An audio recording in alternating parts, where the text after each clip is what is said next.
አንድ ታቦተ ጽዮንን የተመለከተ የቆየ መረጃ የአሜሪካዊ ስለላ ድርጅት ወይም CIA አውጥቷል። ያም መረጃ ታቦተ ጽዮን ያለችበትን ቦታ ከሩቅ ማየት በሚችሉ ሰዎች ማለትም ሪሞት ቪዊንግ የሚባለው ወይንም ሳይኪክ ፓወር ባላቸው ሰዎች አማካኝነት እንግዲህ እንደ ጥንቆላም ሊሆን ይችላል፣ እንደ ሳይንስም ሊሆን ይችላል፣ አይታወቅም ምን አይነት ፓወር እንዳላቸው ከ40 ዓመታት ገደማ በፊት በእነዚህ ሰዎች አማካኝነት እንደ አውሮፓውያን አቆጣጠር በ1988 ያለችበትን ቦታ ታቦተ ጽዮን ያለችበትን ቦታ ማየት ችለን ነበረ። ከአንድ መስጊድ የሚመስል የአምልኮ ስፍራ እንግዲህ ከላይ ዶም ያለበት ስለሆነ መስጊድ ብለው ገምተዋል። እንደዛ አይነት ቦታ ከበታቹ በጣም ከታችኛው ክፍል ውስጥ ጨለማና ቀዝቃዛ በሆነ ምስጢራዊ ክፍል ውስጥ የአስከሬን ሳጥን ኮፍን በሚመስል እቃ ውስጥ ተቀምጣለች ወይንም እዛ ውስጥ ተቀምጠዋል። በእቃ ውስጥ እቃ አለ፣ በሳጥኑ ሳጥን አለ አይነት ነገር ኮንቴነር ዊዝን ኮንቴነር። በዚያ የአምልኮ ስፍራ ዙሪያ ያሉት ሰዎችም ነጫጭ ልብስ የለበሱ ናቸው። ብዙ ሰዎች በቦታው ይሰባሰባሉ። የተለያዩ ጸሎቶችና ስርዓቶች ይካሄዱበታል። ከተፈቀደላቸው ሰዎች በቀርም ሳጥኑን መክፈት የሚችል የለም። ለመክፈት ከሞከሩ ወይ ለማየት ከሞከሩ አንድ ያልታወቀ ኃይል ይመታቸዋል ብለው እነዚህ እንግዲህ ሳይኪክ ፓወር ከሩቅ የማየት ችሎታ ያላቸው የተባሉት ሰዎች ያዩትን ነገር እንግዲህ ይገልጻል ያ ዶክመንት። ያን መረጃ ነው CIA በራሱ ድረገጽ ላይ የለቀቀው። እንግዲህ ይህ ከርቀት የማየት ችሎታ አላቸው የተባሉት ሰዎች የሚያዩትን በጽሁፍም በስዕልም መልክ ለመግለጽ ሞክረዋል። ነገር ግን ያዩትን የሚገልጹት በእነርሱ እውቀትና ግንዛቤ ልክ ነው። ማለትም ወይ ከመጀመሪያው በትክክል ታቦተ ጽዮንን ያዩ መስሏቸው፣ ያዩት ግን ሌላ ጥንታዊ ቅርስ ሊሆን ይችላል። ለምሳሌ ኃይልና ተአምራት የሚያደርጉ የሰማዕታት አጽም ያለበት ሳጥን ሊሆን ይችላል። በጣም ብዙ የተቀበሩ ስላሉ እንደዛ ማለት ነው። ይህን ገድለ አቡነ ሙሴን ስታነቡ ታዩታላችሁ።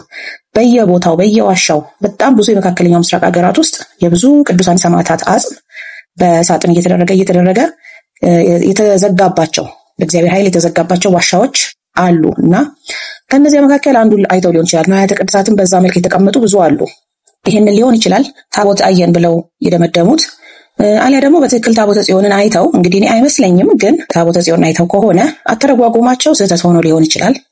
ለምሳሌ ቦታው የመካከለኛው ምስራቅ ነው ሲሉ ኢትዮጵያ ውስጥም ቢያዩ ያው መካከለኛው ምስራቅ ብለው ሊገልጹት ይችላሉ። ምክንያቱም ሃይማኖታዊና ታሪካዊ ትስስሯ በብዛት ወደ መካከለኛው ምስራቅ ካለው ጋር ስለሚያደላ ማለት ነው። እንዲሁም በመልክዓ ምድራዊ አቀማመጥም ወደ መካከለኛው ምስራቅ ጠጋም ስለምትል ይህንን በዛ መልክ ገልጸውት ሊሆን ይችላል።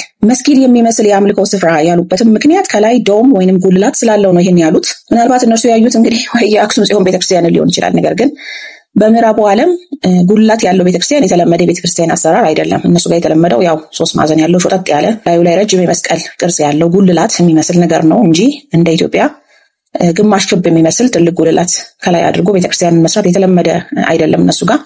ኢትዮጵያ ውስጥ ግን የተለመደ ነው። ስለዚህ ይሄንን ግማሽ ዶም ማለትም ግማሽ ክብ ቅርጽ ያለው ዶም ሲያዩ ለነርሱ መስጊድ መስሎ ታይቷቸው ሊሆን ይችላል። አረብኛ ቋንቋ የመሰላቸውም ትግርኛ ወይንም አማርኛ ሰምተው ሊሆን ይችላል እና ቦታው መካከለኛ ምስራቅ ይመስላል ሲሉ በግምት ነው የገለጹት። ወይ ደግሞ ከናካቴውም እንግዲህ ታቦተ ጽዮንን አላዩም ሊሆን ይችላል። ቅድም እንዳልኩት ሌሎች ንዋያተ ቅድሳት አይተው ሊሆን ይችላል። ዞሮ እንግዲህ ለ40 ዓመታት አካባቢ በሚስጥር ተይዞ የነበረ ነው። ለምን አሁን ለመልቀቅ ፈለጉ የሚለው ነው እኔ የራሴን ምልከታ ትንሽ ላጋራችሁ የፈለኩት በዚህ አጭር ቪዲዮ። ይህን ታቦተ ጽዮንን የተመለከተው መረጃ ወደ ህዝብ ቢወጣ ይፋ ቢሆን ችግር የለውም ብለው ወይም ያለፈበት መረጃ ስለሆነ አሁን መለቀቅ ይችላል ብለው ስላመኑ አይመስለኝም አሁን የለቀቁት። ምክንያቱም እንደኔ እምነት እንደዚህ የሁሉንም እምነቶች ወይም የዓለምን ህዝብ ቀልብ ሊይዙ የሚችሉ መረጃዎች ለብዙ ዓመታት በሚስጥር ተይዘው ቆይተው ከዚያ በኋላ ለመለቀቅ ጊዜ ሲመረጥላቸው ያን ጊዜ ያለ ምክንያት የሚመርጡት አይመስለኝም። ምክንያቱም መረጃ ወርቅ ነው፣ ዝም ብሎ በሜዳ አይባክንም እና እኔ እንግዲህ እንደሚመስለኝ እኔን እይታ ነው የምገልጽላችሁ። ይህን መረጃ አሁን ሲለቁ በግሌ ከምን ጋር አገናኘሁት መሰላችሁ? የትግራይ ቤተ ክህነትን ለመመስረት ከሚደረገው እንቅስቃሴ ጋር ነው ያገናኘሁት።